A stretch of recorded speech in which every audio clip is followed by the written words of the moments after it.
Greetings and welcome to Step 5, Magical Schooling of the Soul. And I am Clint Sabom, Executive Spiritual Coach for Franz Barden practitioners, and I offer one-on-one sessions for coaching people through the steps and transmissions if you're interested. And I also offer group sessions with transmissions, and the transmissions are mainly from the Akashic realm, working on the spirit/mental realm. So if you're interested, just email me at thegraveyardcowboy@gmail.com. And as we move on to breathing with the elements, I really want to stress that this is having fun with the elements.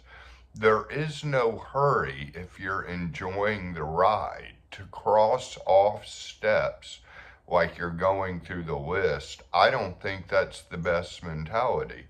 Now, as far as working through the elements in the various steps that talk about breathing with the elements, I took 2 years, and I don't say that to discourage people. I say that because basically I wasn't in a hurry. I was enjoying working with the elements so much that I certainly wasn't in a hurry. And I obviously continued with the previous steps as I was working with the elements. So have fun, enjoy this ride. This is very interesting work and it can lead to fantastic results. Now, part of the confusion may be, do you really need to get to the point where you ignite candles automatically with the fire element before moving on? And Barden kind of makes it clear you don't need to get to that point. You maybe don't even need to get to the point where you're measuring how much you fill a room with the fire element that the thermometer raises. So just as a caveat, those are kind of specialized, highly developed skills which can be done through the rest of the 10 steps and through the rest of your life, hopefully, because hopefully you have chosen this as a path for life. And so now we are breathing in the elements at first, and we're breathing in the elements. I'll just start with fire, and the same thing applies to all elements, as Barden puts it. And you breathe in fire and draw from the universe, and you can really imagine a sphere of the entire universe extending into all of infinity and even all of eternity, timelessness and spacelessness, but a visualization of the fire and making it exist within time and space, then breathing it in and gathering it. Breathing it in is my suggestion, and then breathing out normal air. So you hold the fire element within you better. And you can do that through pour breathing. You can do that trying to directly inhale the fire down from your mouth or nose into the solar plexus. And I would suggest actually breathing through the nose rather than the mouth. You're going to get more oxygen that way. And so breathing in the fire into the solar plexus and releasing through the solar plexus. And some Taoist masters have gotten to the point where they can do that and cause pyrokinesis and breathe in deep. And you may want to breathe a little faster too in this exercise when you're drawing it from the universe and getting it in the solar plexus. Maybe a slow, lighter exhale, but like a faster breathing inhale till you're like just really breathing it in hard and down to the solar plexus, and then release it. And I suggest releasing it into the room and filling the room with that impregnated fire element so that it actually starts to feel warmer in the room. And you can also do this through pore breathing. You can basically absorb enough fire by breathing it in, breathing out a normal breath, and holding the fire element in, and then dissolving and blowing out the fire element through the pores and impregnating the room that way. And that is the main way I started impregnating rooms. I would do it through pore breathing. So as we go on, Barton talks about working with the elements outside of the body. And that can be that takes a little bit more imagination and manifestation abilities. He at first talks about, a ball of fire, that basically exist out in front of you, and you can breathe the elements into a ball of fire in front of you. And you can work with this ball, actually. You can work with it and release it through the hands and fingers. And I should have said that in the very beginning, because releasing through the hands and fingers is key.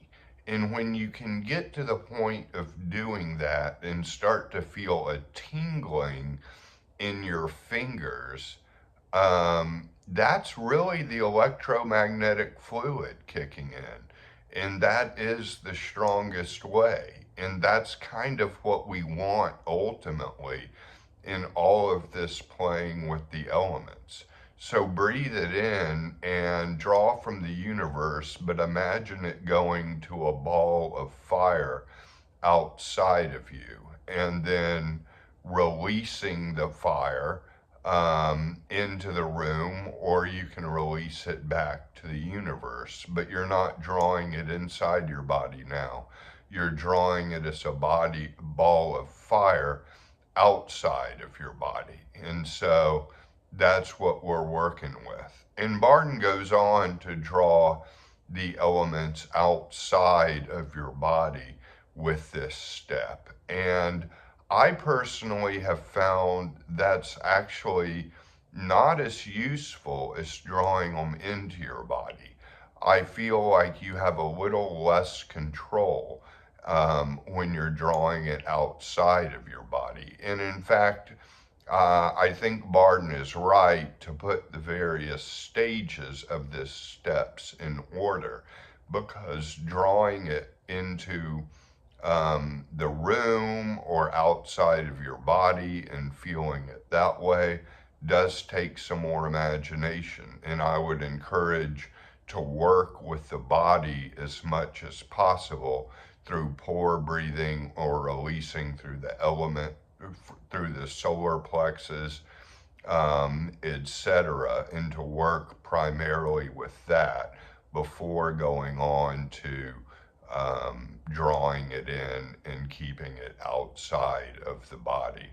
And you can release it into shapes. You can release it in visualized shapes, a circle, a triangle, even a heart filled with love, that you can release love into the air in your room, and working with shapes of releasing them. And that can be very powerful, because you're kind of not releasing them vaguely, but you're releasing them condensed in a particular shape. And that can really fill the room. But remember, as I kind of say in all of the steps, you're going to want to prepare adequately for this step. And I would suggest, as I often do, start with probably prayer and praying to the Akasha, to your concept of God and divine providence, and then going into vacancy of mind and getting that stillness.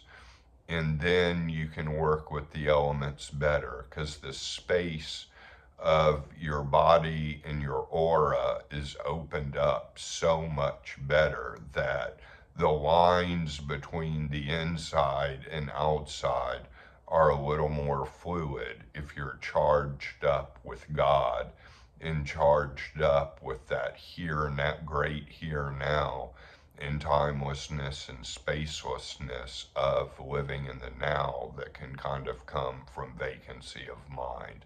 So those are my suggestions for this step. And take your time, have some fun with it, and try impregnating the rooms and see if something happens. If you can leave the room and then come back, and it's kind of a different sense of frequency in the room than it was before you did the exercises. That's one way to check. So that's all I have for now on Pour Breathing with the Elements. But this is a fantastic journey, and I want to express that it is play and having fun with the elements. And this can be very, very satisfying, almost to the point as I did. Granted, I didn't have a coach or teacher. I went through them myself primarily. I had teachers before I started Barden, but I did not have a Barden coach or teacher. So I took 2 years, but you don't have to take that long. But the point is, there is no hurry if you're enjoying and benefiting from this work. So many blessings to all of you. You can always contact me directly at thegraveyardcowboy@gmail.com. And I will see you on the next video.